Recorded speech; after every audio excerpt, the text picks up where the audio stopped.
Oui, les enseignants contractuels très très fâchés, Alpha Mamadou, ils veulent aller en grève à partir de lundi prochain. Un cocktail de crise. Hein. Oui, ils réclament des Oui. mois maintenant, ça fait 4 mois, je crois, d'arriérés de salaire, hein, depuis octobre jusqu'à maintenant. Ils réclament donc ces arriérés de salaire qu'on leur doit, parce que imaginez un petit peu, ils avaient reçu pas mal de promesses, des montagnes et des merveilles, on leur avait promis, et à l'ouverture des classes, en leur demandant d'aller s'inscrire, et que voilà, et que la main financière allait tomber. Malheureusement, c'était sans compter sur ce gouvernement qui déçoit un petit peu, parce que imaginez-vous, c'est des jeunes, voilà, des jeunes enseignants, des contractuels, des parents d'élèves, disons, des pères de famille, qui aujourd'hui ont du mal quand même à joindre les deux bouts. C'est Quand juste vous passez- dommage, oui. Oui, c'est juste dommage, ça fait 4 mois maintenant qu'ils sont sales le sou. Comment vont-ils pouvoir joindre les deux bouts alors que certains d'entre eux étaient dans les écoles privées qu'ils avaient carrément arrêtées? Au privé, on te paye à l'heure. Donc quand tu fais des heures de cours, eh ben, tu es payé. Malheureusement, ils ont arrêté ces cours qu'ils donnaient dans les écoles privées. Ils sont tous venus s'agglutiner autour de cette promesse, malheureusement aujourd'hui, qui tourne mal, qui a du mal à se réaliser. Et aujourd'hui, ils n'ont que leurs yeux pour pleurer très malheureusement. Bien. Et c'est pas mal d'élèves aujourd'hui qui vont être sacrifiés, qui vont perdre des cours en pleine année scolaire. Et souvenez-vous des résultats catastrophiques enregistrés pendant les évaluations de l'année dernière, les examens scolaires de la session 2022. Il y a eu un taux d'échec extraordinaire. Donc si en pleine année scolaire encore, l'on se permet de jouer avec l'avenir de la jeunesse guinéenne, des enfants qui ont soif d'apprendre, qui ont envie d'apprendre dans tout le sérieux, et que un bon matin ils vont se retrouver avec des élèves, des enseignants absents des salles de classe, et où est-ce que ça va nous mener? C'est l'éternel recommencement. C'est On l'éternel va encore se retrouver recommencement. avec des échecs. Et comme ça a été le cas l'année dernière, ce n'est pas notre souhait. On souhaite bien que l'école soit un modèle. On veut que notre école soit la meilleure école du monde. Vous savez, on dit souvent, l'avenir appartient à la nation qui a la meilleure école. Bien. Malheureusement, est-ce qu'on a la meilleure école? Je m'interroge. Donc, on regarde tout ce qui est en train d'être fait aujourd'hui, Bien. d'être en train d'être posé en tout cas comme action. Ce n'est pas encourageant. Ça ne peut pas susciter l'espoir. Or, notre école, on doit la former, on doit la refonder. La refondation, elle doit passer par l'école aussi. Il faut que Bien. le CNRD mette les bouchées doubles pour justement satisfaire les besoins de ces jeunes enseignants-là, qui ne demandent pas mieux, qui ne demandent pas des milliards. Ils ne demandent que 2 millions, 3 millions, 4 millions de francs guinéens par mois. Maximum peut-être. C'est Donc, juste, c'est voilà, juste, il faut le trouver ça quand même. C'est juste. Il faut le trouver ça, dommage. c'est le minimum. Il C'est faut juste le trouver dommage. ça pour qu'ils puissent revenir à des meilleurs sentiments, Bien. pour qu'ils puissent revenir en classe, donner le maximum d'eux-mêmes. Vous savez, un enseignant, s'il est mal payé, il va pas bien enseigner. Si son ventre il est vide, il est creux, Bien. mais est-ce qu'il va pouvoir donner le maximum de lui-même? Pédagogiquement, ça ne passe pas. Donc, je pense qu'il appartient aujourd'hui aux autorités de la transition, et comme on appelle à Mori Kondé, qui est encore une fois ministre de l'administration du territoire, puisque c'est sous son magistère que ces gens-là ont été recrutés. Il appartient aussi au ministère de la fonction publique, tous ceux qui, Bien. le département des finances, Bien. le budget, Merci. qu'ils essaient de voir un petit peu ce qu'ils peuvent faire pour soulager ces jeunes enseignants qui ont trimé, qui souffrent. Les enseignants font partie des courses les plus misérables dans notre pays. Il faut que ça change. Il faut que ça ça change change. si on veut que notre pays décolle. Alors, qu'est-ce qu'il faut craindre, Khalil Kamara? Surtout que, quand même, cette grève annoncée par les enseignants contractuels intervient dans un contexte marqué par une crise aiguë, une crise politique. Même si, au niveau du gouvernement, on donne l'impression comme si tout allait bien, mais on sait concrètement que ça ne va pas. Mon cher Omo, je crois qu'il faut faire attention aux crises, parce que les crises ne sont pas bonnes dans un pays. Les crises amènent au chaos. Si vous avez vu les derniers instants de l'ancien président Alpha Condé, c'est les crises qui nous ont amené ce que nous avons connu le 5 septembre, le coup d'État. Ce sont les crises qui nous ont amené à cela. Je crois que le CNRD devrait aussi faire attention pour ne pas que les crises reprennent dans notre pays. Oui. Surtout quand on parle de crises, il faut faire encore plus attention aux crises liées à l'enseignement. Mais je vais vous surprendre ce soir parce que je voudrais un peu m'intéresser au ministère de l'Éducation, et de l'alphabétisation dans notre pays. Je vois un ministre qui se bat comme un beau diable pour avoir tous les dispositifs du monde pour la surveillance des examens nationaux. Mais ce qui concerne le renforcement des capacités, le rehaussement des niveaux des élèves, rien n'est fait dans ce sens. Absolument rien n'est fait dans ce sens. Oui. Je ne peux pas comprendre que dans un pays, on se concentre que sur l'organisation des examens nationaux. C'est-à-dire envoyer les élèves aux échecs. Je pense que c'est aujourd'hui le plus grand trophée que Guillaume Aoun est en train de brandir dans le pays. Mais qu'est-ce qu'il fait comme effort? Qu'est-ce qu'il fait comme qu'est-ce qu'il a fait comme réforme pour revoir un peu la situation, les conditions de vie des enseignants? Vous le savez. Sinon, c'est dommage que nous soyons encore avec des enseignants contractuels qui peinent à avoir le maigre salaire qui leur attend à la fin du mois. C'est humiliant. Moi, je pense que si le ministre devrait faire quelque chose, ce n'est pas d'acheter des caméras. Vous avez vu récemment ou aller dans les salles démontrer des formules mathématiques. Oui, des formules mathématiques. On n'a vraiment pas besoin de ça. Hein.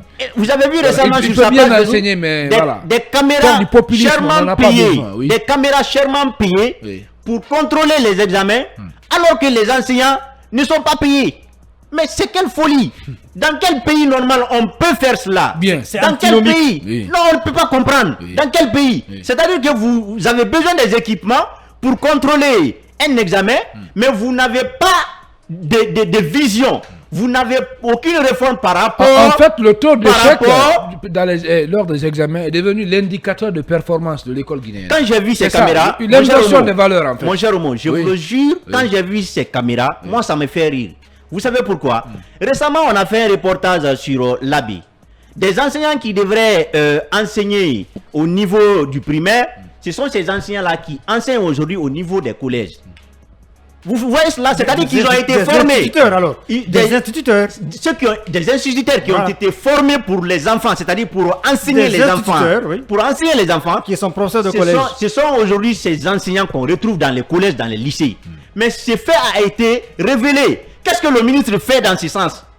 Il y a des enseignants qui ne perçoivent pas leur salaire comme il le faut. Qu'est-ce que le ministre fait dans ce sens? C'est après, on va envoyer des enfants à l'abattoir, on va les amener à l'échec, et puis on se tape la poitrine pour dire que voilà le taux que nous avons reçu, c'est le taux qui reflète le niveau des élèves guinéens. Mais qu'est-ce qu'on fait? En amont, qu'est-ce qu'on fait? Il n'y a pas eu un travail sérieux qui a été fait. Il n'y a pas de travail sérieux. S'il y a un travail sérieux qui est fait en amont, je vous avoue que des résultats comme ça, on ne peut pas les avoir. Parce qu'on ne peut pas dire que 80% des enfants guinéens ne sont pas intelligents. Il suffit d'avoir des bons enseignants qui sont mis dans des bonnes conditions pour qu'on puisse les donner les bons cours. Mon cher Omo, je vais terminer. La meilleure surveillance dans les examens nationaux. Parce que quoi que vous fassiez, si vous ne mettez pas les enseignants dans les bonnes conditions, quoi que vous fassiez, si vous ne cherchez pas à rehausser le niveau des élèves, ça ne marchera pas. Est-ce que nous avons besoin, parce que l'État a le devoir, n'est-ce pas, de faire en sorte que les élèves ou les enfants reçoivent une bonne éducation. Mais aujourd'hui, nous n'avons pas de vision dans ce sens-là. Tout ce que nous faisons, c'est amener des caméras dans les salles de classe, contrôler les enfants, et puis voilà, les coller, en fait. C'est ce que nous cherchons à faire. Le ministre Guillaume Aoun devrait revoir sa situation, devrait chercher aujourd'hui à régler la situation de ces enseignants contractuels qui aujourd'hui souffrent, pleurent pour simplement recevoir leur salaire. Mais c'est dommage dans un pays, le salaire. C'est très dommage. Le salaire, il faut payer des arriérés de ces enseignants. Alors, après, nous allons faire face aux examens. Mais avec cette allure-là, je crois que nous tendons encore vers un grand échec après les examens nationaux, parce qu'aucune mesure n'a été prise pour corriger les erreurs du passé. Malheureusement, on me fait signe que notre invité ne décroche pas parce qu'il doit intervenir par téléphone. Et vous savez qu'est-ce que j'ai remarqué? Depuis le début de cette manifestation, à la veille même, il y a beaucoup de leaders politiques qui ont décidé de ne pas pratiquement parler. Vous appelez quelqu'un, vous dites je suis pas à Conakry, ou tantôt son numéro ne passe pas, c'est pas. L'intimidation est en train certainement de gagner du terrain. Bon voilà, on met ça de côté. On revient sur le sujet. Maintenant, qu'est-ce qu'il faut, Alpha Mamadou, pour éviter le pire? Surtout, je l'ai dit tout à l'heure à Khalil Kamara, que cette grève-là intervient dans un contexte de crise marqué par la reprise des manifestations du FNDC, puisque la semaine prochaine, il y a une autre manifestation de ce mouvement anti-troisième mandat qui est annoncé du côté de l'Europe aussi. Hein. Oui, c'est vrai, ça fait déjà un cocktail. Un cocktail. Bon, peut-être, en tout cas, Oui. c'est un cocktail qui n'est pas. Qui, en tout cas, qui est conçu, mais qui n'est pas bien quand même pour le pays dans son ensemble. Quand c'est les enseignants qui vont aller en grève et que les enfants ils restent en classe, ils ne voient pas les enseignants, notamment au public, vous savez un petit peu, ils n'aiment pas ça. Ils vont sans doute sortir pour exprimer leur colère. Donc ça, bon, sur les dégâts, c'est des choses qui sont souvent arrivées. Quand les enfants ils viennent en classe, ils attendent le professeur ne vient pas, ben c'est des problèmes qui vont éclater après. Donc malheureusement, un tel scénario pourrait se produire, on ne le souhaite pas, mais comme on le dit souvent, gouverner c'est prévoir. Les autorités guinéennes doivent vraiment être dans la prévision. Il faut être dans la prospective. Il faut prévoir les choses. Il faut savoir anticiper avant que ça n'éclate, n'est-ce pas, entre les mains. Parce que on ne sait vraiment pas où est-ce que ça peut s'arrêter. Donc, il ne faut pas que le gouvernement accepte justement, fasse preuve d'inertie. Quand vous promettez des choses, mais tenez vos promesses. Quand vous promettez X aux gens, mais donnez ce X là aux gens. Donc le MATD, depuis l'ouverture, a annoncé l'ouverture, n'est-ce pas, pour le recrutement de ces enseignants. C'est le MATD, bien évidemment, avec l'appui des collectivités locales, des mairies. Des mairies. Donc, si ça ne parvient pas à aboutir, mais qu'on regarde à quel niveau, où est-ce que ça coince, et qu'on essaie de décoincer. Parce que ça coince quelque part. Mais à quel niveau? Est-ce qu'il n'y a pas suffisamment d'argent? Non, il y a de l'argent. Parce qu'on voit les travaux qui sont en train d'être faits. On apprend que des milliards de francs guinéens ont été récupérés des mains de beaucoup de personnalités ici qui sont poursuivies. Donc, où vont tous ces fonds alors? On voit des travaux, des chantiers, des échangeurs par-ci par-là, des routes qui sont ouvertes. C'est bien. Mais l'école aussi, ça compte. L'école aussi, ça doit être une priorité. Non seulement il faut mettre ces enseignants dans ces conditions, mais il faut aussi que ces enseignants-là aient un bon niveau. Donc, il faudra à l'avenir penser à l'amélioration aussi de la qualité de ces enseignants, parce que quelle que soit aussi la soif d'apprendre des enseignants, des élèves, des apprenants, la clé de voûte de tout ceci, c'est bien évidemment un enseignant qui a un très bon niveau, qui peut faire face aux besoins de connaissance des élèves et qui peut naturellement apporter tout ce dont l'élève a besoin sur le plan pédagogique pour pouvoir justement aider l'enfant à mémoriser, à maîtriser les programmes d'études, les programmes d'enseignement. Mais quelquefois aussi, on voit qu'il y a certains enseignants qui, il faut le dire, c'est le système, qui ne sont pas forcément à la hauteur. Et donc ça aussi, c'est un problème. Maintenant, il appartient aujourd'hui aux autorités, comme je disais, de chercher à régler la situation. Je voulais peut-être ouvrir une brèche, si vous permettez, parce que, voilà, cette affaire des gens qui ne décrochent pas les téléphones des acteurs politiques, souvenez-vous que beaucoup d'entre eux sont sous contrôle judiciaire aujourd'hui. Ils sont sous contrôle judiciaire. Il y a une certaine épée de Damoclès. Certainement, peut-être à partir de la semaine prochaine, on va être. Hier, on a tenté beaucoup de gens dans les émissions interactives. En pénurie de leaders politiques. Pourtant, il faut qu'ils parlent. Parce que. Surtout après ces menaces de mort. Après ces menaces et tout ceci. Voilà, mais en tous les cas, c'est grave. C'est grave quand même. Nous sommes en train de vivre une situation. Il faut s'assumer. Il ne faut pas céder à l'intimidation. Non, si on cède, on est mort. s'assumer. C'est ça la vérité. Donc, le pays est en train de descendre à volo. Et peut-être ça va être je pense que si les gens se taisent là-dessus, parce que la restriction de liberté individuelle et collective, elle est incontestable aujourd'hui. Elle est de mise. Et il faut qu'on en finisse avec. Absolument. Sinon, la liberté ne s'use que si on ne s'en sert pas. Voilà ce qu'on dit. Donc, si on se laisse faire, eh bien, tant pis pour nous. Et surtout que on vient juste de l'apprendre, et que Mamadou Kenda Doumbouya, âgé seulement de 16 ans, a succombé à ses blessures. Voilà. Il a reçu une balle lors de la manifestation d'hier. Ici à Conakry, c'est très dommage pour notre pays. Ça fait déjà et je crois que c'est... je le rappelle, j'insiste là-dessus, ça devait amener même un président à démissionner, en plus forte raison un gouvernement. C'est très dommage. Voir des jeunes, des adolescents mourir. Donner les injonctions en fin de poursuite judiciaire. Ça, il ne dira rien. Pour la cour d'appel, on attend Charles White. Je suis d'accord. Dans certains États, ça peut amener tout le gouvernement à démissionner. Bien, on revient sur le sujet maintenant. Concrètement, est-ce qu'il y a une possibilité d'éviter une crise? Une crise a quand même, au secteur éducatif dans notre pays. Oui. Une nouvelle crise. Oui, maintenant la crise, elle est palpable. On est dans la crise là. La crise est visible. Maintenant, ce qu'il faut peut-être faire pour ne pas qu'on aille au chaos, c'est ce qu'on doit faire. Je crois que Doumbouya déjà doit prendre les dispositions. mettre le bâton derrière son ministre de l'Éducation et de l'Alphabétisation. Le mathématicien, oui.